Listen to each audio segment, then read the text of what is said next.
Hello friends, good morning all of you. मैं UP global coaching में आपका स्वागत करता हूं और आशा करता हूं आप लोग स्वस्थ होंगे, तंदुरुस्त होंगे।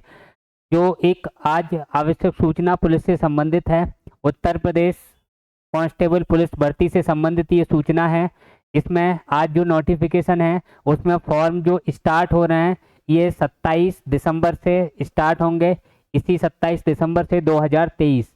और इस फॉर्म की जो लास्ट डेट रहेगी वो 16 जनवरी 2024 रहेगी। संशोधन की जो अंतिम तिथि है वो आपकी 18 जनवरी 2024 है। इसमें क्या क्या मांगा है उसको देख लीजिए आप। इसमें अगर हम बात करें, उत्तर प्रदेश सरकार उत्तर प्रदेश पुलिस भर्ती एवं प्रोन्नति बोर्ड 19 सी तुलसी गंगा कॉम्प्लेक्स, विधानसभा मार्ग, लखनऊ, उत्तर प्रदेश 22/601। अब इसमें जो सूचना है कौन कौन से पद कांस्टेबल के आ रहे हैं, ये भर्ती 2023 की है। यहाँ पे लिख रखा है भर्ती कब की है, ये 2023 से संबंधित है। और ये जो यहाँ पे लिखा है 23 दिसंबर 2023, इसका ये जो प्रपत्र है वो जारी किया गया है। अब इसमें पुलिस जो भर्ती है, इसमें जो पदों की संख्या है वो रिजर्व कितनी है, सामान्य कितनी है, आरक्षित कितनी है, वो सब यहाँ पे दे रखा है। अनारक्षित जो पद हैं 24,102 पदों की संख्या है। EWS वाले हैं वो 6,024 पद हैं। अन्य पिछड़ा वर्ग की बात करें, ओबीसी के जो पद हैं वो 16,264 हैं। अनुसूचित जाति अगर SC की बात करें तो SC के जो पद हैं 12,650 हैं। अगर हम ST के पदों की बात करें, अनुसूचित जनजाति, तो ST की पदों की संख्या 1,204 है। और कुल पदों पर दोस्तों जो भर्ती आ रही है वो 60,244 पद हैं। आगे देखते हैं इसमें क्या क्या दे रखा है। ये पदों की संख्या हो गई। इसमें आगे जो दे रखा है ऑनलाइन या आवेदन शुल्क जमा करने या प्रारंभ होने की जो तिथि है वो 27 दिसंबर है। अगर हम बात करें ऑनलाइन आवेदन जमा करने की अंतिम तिथि ये 16 जनवरी है। और संशोधन की जो डेट है, लास्ट डेट है, वो 18 जनवरी 2024 है। इसमें जो फीस आपकी जमा होगी, इसका चार्ज कितना जाएगा वो भी दे रखा है। आपकी जो फीस होगी वो कितनी होगी, 400 रुपये मात्र। 400 रुपये है, ये निर्धारित किया गया है। आगे देखते हैं इसमें क्या क्या दे रखा है। पुरुषार्थी ने दिनांक 1/7/2023 को कितनी आयु प्राप्त कर ली हो, 18 वर्ष। यानी कि यहाँ पे जो आयु का प्रावधान है, फॉर्म जो पढ़ेंगे आपके, वो आयु न्यूनतम आयु कितनी होनी चाहिए, तो कम से कम जो आयु है वो 18 वर्ष होनी चाहिए। और यहाँ पे आगे कह रहे हैं कि 2 जुलाई 2001 इससे पूर्व तथा 1 जुलाई 2005 के बाद नहीं होना चाहिए। यानी जो जन्म है वो इन डेटों के बीच होना चाहिए, 2 जुलाई से पहले का ना हो और यहाँ पे 1 जुलाई 2005 के बाद का जन्म ना हो। और कम से कम आयु कितनी होनी चाहिए, 18 वर्ष।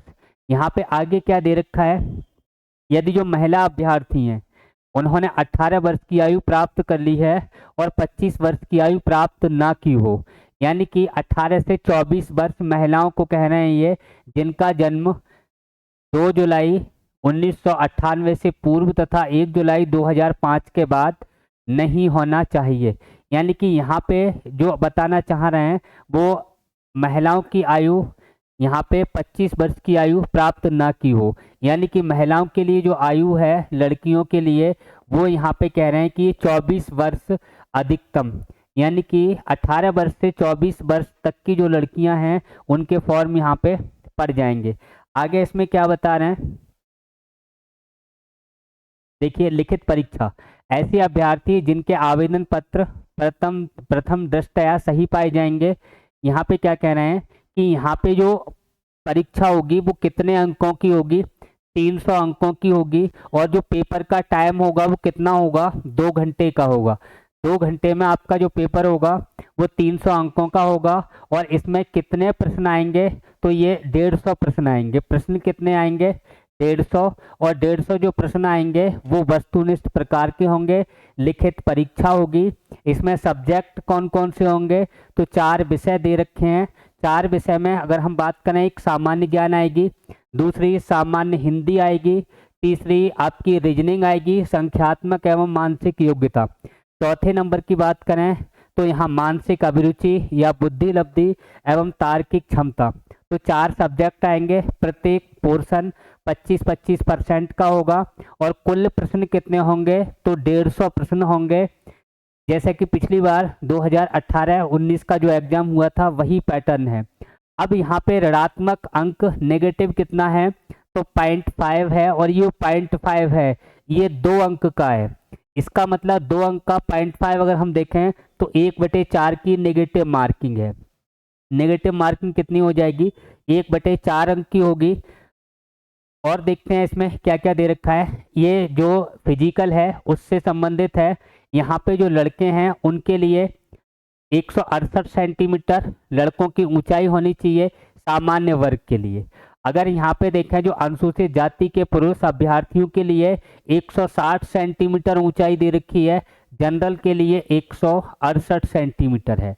जबकि जो अनुसूचित जनजाति हैं, एसटी हैं, एसटी के लिए 160 सेंटीमीटर ऊंचाई दे रखी है, या बोलें तो लंबाई। सीना की बात करें तो सीने की माप कितनी होनी चाहिए, यानी कि 79 सेंटीमीटर बिना फुलाए और कम से कम 84 सेंटीमीटर फुलाने पर होना चाहिए।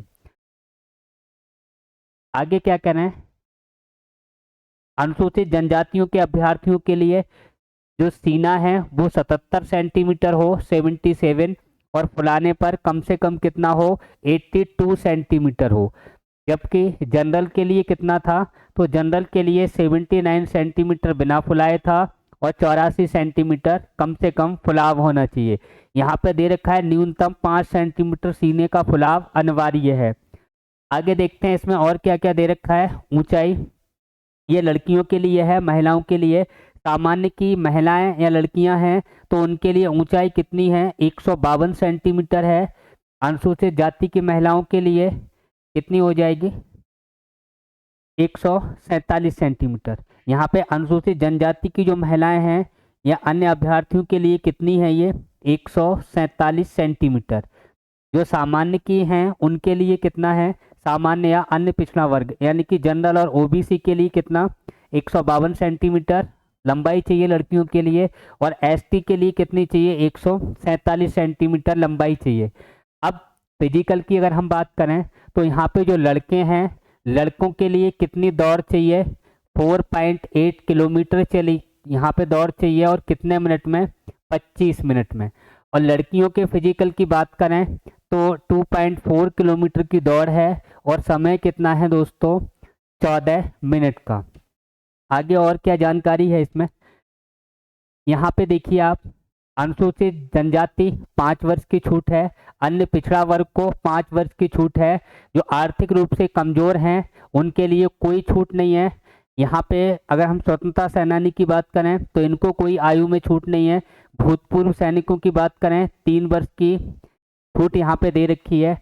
और इधर अगर आप देखिए तो यहाँ पे जो अनुसूचित जाति है इसकी जो सीटें का प्रतिशत जो दे रखा है वो 21% है।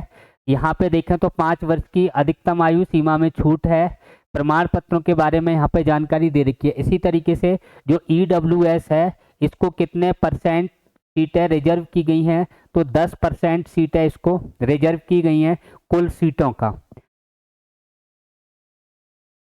ये जानकारी दोस्तों यही समाप्त हुई। और इसका जो एग्जाम डेट है, अगर एग्जाम की बात करें तो एग्जाम आप ध्यान रखना, इसकी जो संभावित डेट है वो 11 फरवरी 2024 इसको प्रस्तावित है। और आप मान के चलना कि ये जो एग्जाम है वो 11 फरवरी 2024 को ही होगा।